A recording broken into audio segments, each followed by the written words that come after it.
KaraokeBooks. Moby-Dick, or The Whale. Herman Melville. Audiobook. Chapter 58. Brit. Steering northeastward from the Crozettes, we fell in with vast meadows of brit, the minute, yellow substance, upon which the right whale largely feeds. For leagues and leagues it undulated round us, so that we seemed to be sailing through boundless fields of ripe and golden wheat.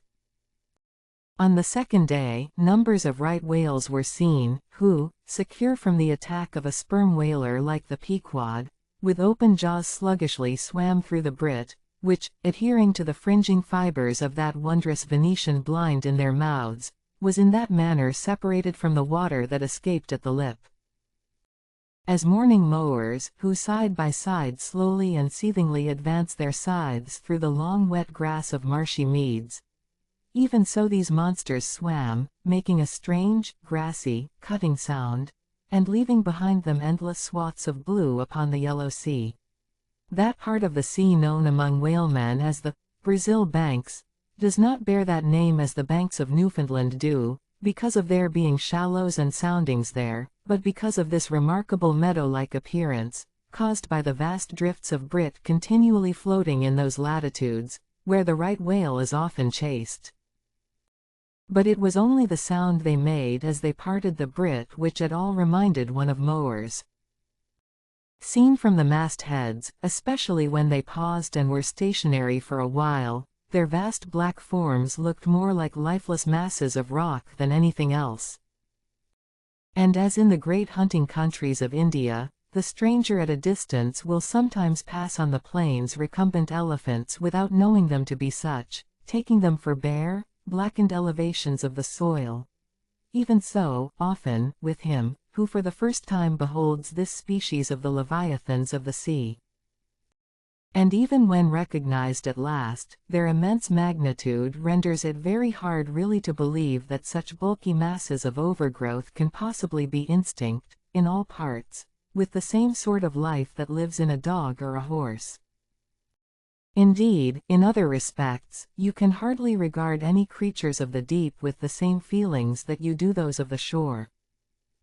For though some old naturalists have maintained that all creatures of the land are of their kind in the sea, and though taking a broad general view of the thing, this may very well be, yet coming to specialties, where, for example, does the ocean furnish any fish that in disposition answers to the sagacious kindness of the dog? The accursed shark alone can in any generic respect be said to bear comparative analogy to him.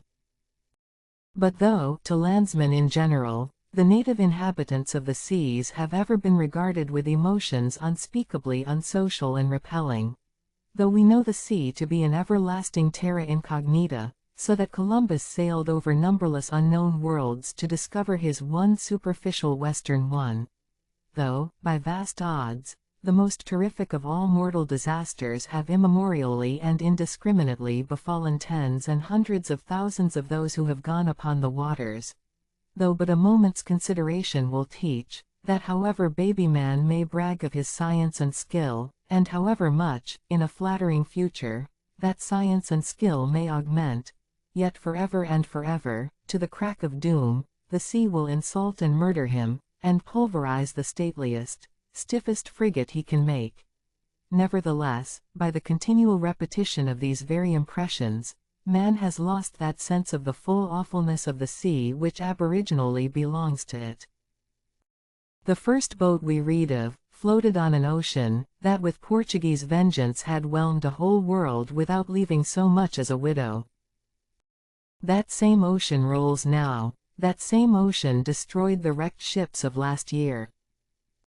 Yea, foolish mortals, Noah's flood is not yet subsided, 2/3 of the fair world it yet covers. Wherein differ the sea and the land, that a miracle upon one is not a miracle upon the other? Preternatural terrors rested upon the Hebrews, when under the feet of Korah and his company the live ground opened and swallowed them up forever. Yet not a modern sun ever sets, but in precisely the same manner the live sea swallows up ships and crews. But not only is the sea such a foe to man who is an alien to it, but it is also a fiend to its own offspring. Worse than the Persian host who murdered his own guests, sparing not the creatures which itself hath spawned.